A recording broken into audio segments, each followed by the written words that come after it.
Bismillahirrahmanirrahim. Elhamdülillahi Rabbil alemin.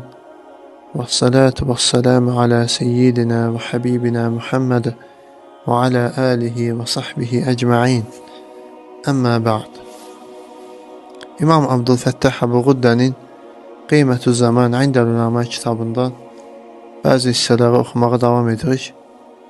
İmam Abdülfettah Ebu Gudde rahimehullahi teala bir başlıqda belə buyurmuşdur.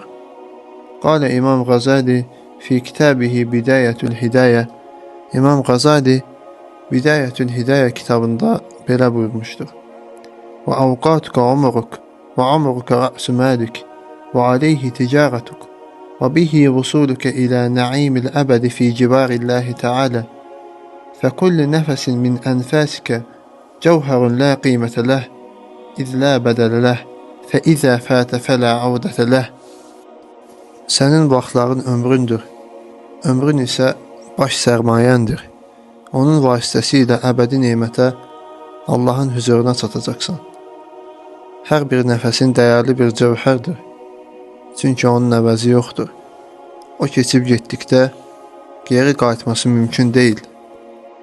فلا تكن كالحمقى الذين يفرحون في كل يوم بزيادة أموالهم مع نقصان أعمارهم. Odur ki, ömürləri qısalan, lakin sərvətlərinin artmasına sevinən axmaq tacirlər kimi olma. فَأَيُّ خَيْرٍ فِي مَالٍ يَزِيدُ وَعُمْرٍ يَنْقُسُ.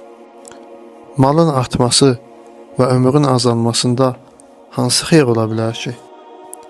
فلا تفرح إلا بزيادة علم أو عمل فإنهما رفيقاك يصحبانك في القبر حيث يتخلف عنك أهلك ومالك وولدك وأصدقاؤك. Sevinəcəyin tək şey elm və salih əməlin artmasıdır. Çünki onlar qəbirdə sənin yoldaşların olacaqdır. O vaxt ki, ailən, malın, evladın və dostların səni tərk edəcəklər. Və qalə sahabiyil cəlilu Abdullah ibn Məs'ud radiyallahu anhu: Mə nədimtu alə şeyin nədəmi alə yevmin rəğəbət şəmsuh nəqəsə fihi əcəli və ləm yəzid fihi əməli. Abdullah ibn Məs'ud radiyallahu anhu belə buyurmuşdur. Ömrümdən əksilən, lakin əməlimdə artım olmayan bir gündə günəşin batmağına peşman olduğum qədər heç bir şeyə peşman olmadım.